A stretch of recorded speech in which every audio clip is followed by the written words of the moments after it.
কোনো এক সন্ধ্যায় ইচ্ছে করছিল কিছু একটা বানাই। আর আমার একটা অভ্যাস আছে, জানি না এটা গুড নাকি ব্যাড হ্যাবিট। আমার কোনো কিছু যদি একটা বানানোর ক্রেভিং ওঠে সেটা আমি না বানানো পর্যন্ত না আমার ভালো লাগে না। তো আমি যখন বাসায় আসছি দেখছি যে ফ্রোজেন করা কিছু তালের রস ছিল। আর ছোটোবেলা থেকে তালের রস, খেজুরের রস এগুলোর প্রতি আমার বরাবরই খুব ইন্টারেস্ট ছিল। আমার খুবই ভালো লাগে কেন জানি না। খাওয়ার থেকে দেখতে বেশি ভালো লাগে বা এগুলো দিয়ে কোনো কিছু একটা রেসিপি করতে অনেক বেশি ভালো লাগে।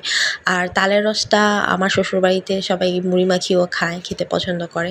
তো আমি ভাবলাম একটু তালের রস দিয়ে পিঠা বানিয়ে খাই, কারণ অনেক দিন পর্যন্ত তালের পিঠা খাওয়া হয় না। যদিও আমি অত গুণবতী না, অত হার্ড টাইপের পিঠাগুলো পারি না বানাতে। জাস্ট সিম্পলভাবে সহজভাবে যে পিঠাগুলো বানাইতে পারি ওগুলোই আমি বানানোর ট্রাই করি। তো আমার খুব ইচ্ছে করছিল যে আজকে তালের রস দিয়ে আমি পিঠা বানাবো। যদিও এখানে রাইস ফ্লোর বা কোকোনাট বা মিল্ক পাউডার কোনো কিছু অ্যাড করিনি, একদম সিম্পলভাবে বানিয়েছিলাম। যদি চালের গুঁড়ো, নারিকেল দেন আপনি গুঁড়া দুধ যদি অ্যাড করেন তাহলে এটার টেস্ট আরও ভালো আসবে। আমি জাস্ট আটা, তালের রস, চিনি আর সামান্য পরিমাণে লবণ দিয়েছি পানির ভাবটা দূর করার জন্য। তো আমি কোনো পানি অ্যাড করিনি, সম্পূর্ণ তালের রস দিয়ে এই ব্যাটারটা বানিয়েছি। আর ব্যাটারটা একদম পারফেক্ট হয়েছিল। আমি একদম আন্দাজ করে সব কিছু নিয়েছিলাম যেন পানি অ্যাড করা না লাগে। তো একদম সুন্দর একটা ব্যাটার হয়েছিল, এত ঘনও না এত পাতলাও না। তো ব্যাটারটা একদম রেডি। এখন আমি তেল গরম করতে দিয়েছি কড়াইয়ের মধ্যে।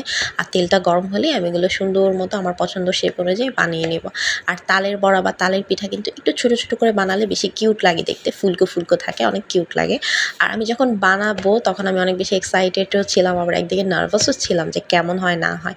কারণ আমি এটা নিয়ে হয়তো সেকেন্ড টাইম বানাচ্ছিলাম, আর ফার্স্ট টাইম আমি বানিয়েছিলাম তাও আবার অনেক লং টাইম আগে।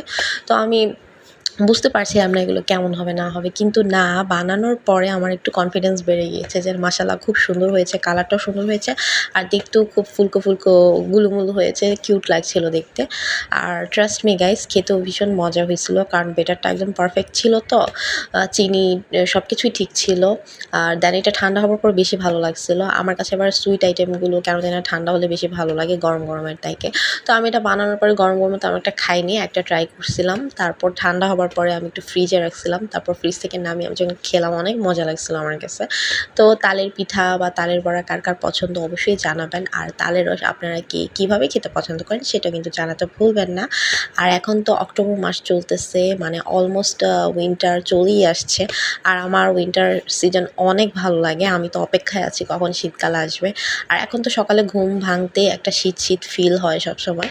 তো উইন্টারটা কেন পছন্দ সেটাও বলি, কারণ উইন্টারে একটু ডিফারেন্ট থাকে সব সিজনের চাইতে, পোশাক আশাকের দিক থেকে, খাবার দাবারের দিক থেকে, পিঠাপুলি নানা রকম পিঠা বানানো হয় উইন্টারে। তো এখন থেকে একটু